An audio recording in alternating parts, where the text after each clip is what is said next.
Very პოპულარულია ელექტრომობილები. ჩათვალეთ ჩვენ საქართველოში ხვალზე მთლიანად გადავალთ ელექტრომობილებზე. ჩვენი ყველა პარტნიორი ყველაფერს აკეთებს იმისთვის, რომ ელექტრომობილებზე გადავიდეთ. აქაც უკვე თქვენ ნახავთ, როგორ დაიწყება ელექტრომობილებზე მუშაობა და გაყიდვები. შეხედეთ, ხონდა, ხო? რატომ უნდა ვიყიდო ბენზინის ავტომობილი? მითხარით, რატომ უნდა ვიყიდო? Ai, ეს არის ხვალინდელი დღე. მოგზადეთ, დაათვალიერეთ.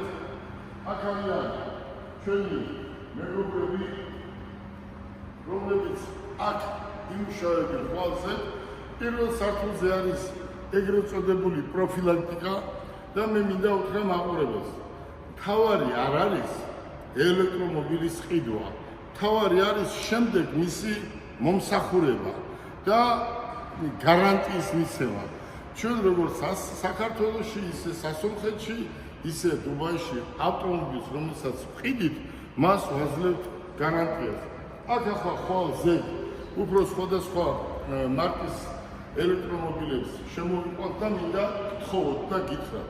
თბილისში, საქართველოში გთხოვთ. მერე იქნება პრობლემა. ეს არ არის ისეთი, რომ არ ფუშტება. ავტომობილი ისეთი არ არის, რომ არ ფუშტება, მაგრამ მას პატრონი უნდა ყავდეს სულგან. ჩვენ დღეს მაგალითად 1, 2, 3 კონტეინერი ელექტრომობილებისთვის თვითონ შუშა და რაღაც ნაწილები შემოვიტანებთ. ჩვენ ვაგებთ პასუხს ყველა ჩვენ გაყიდულ ავტომობილებზე.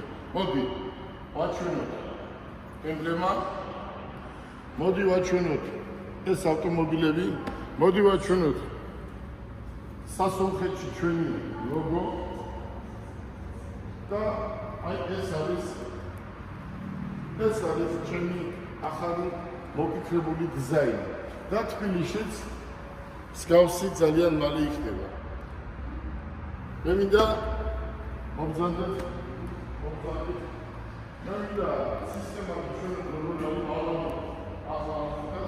აქ იქნებიან მენეჯერები, სადაც დაждდებიან და რეალურად გაყიდიან ავტომობილს. მინდა გისურვოთ წარმატებები და ის ავტომობილები, რასაც ელექტრო ავტომობილი ქვია, დამერწმუნეთ, რომ ყველა გვეყოლება ჩვენ. ყავს და გვეყოლება მოგზაურობით ჩვენთან. თბილისში ეს სისტემა ისე ჩამოყალიბდება, რომ ყველა კმაყოფილი იქნება. მე დღეს ერევანში ვარ. ეს თითქმის დამთავრებულია, ორშაბათიდან მუშაობას დაიწყებს და რა ვიცი, გისურვებთ წარმატებებს. დიდი მადლობა.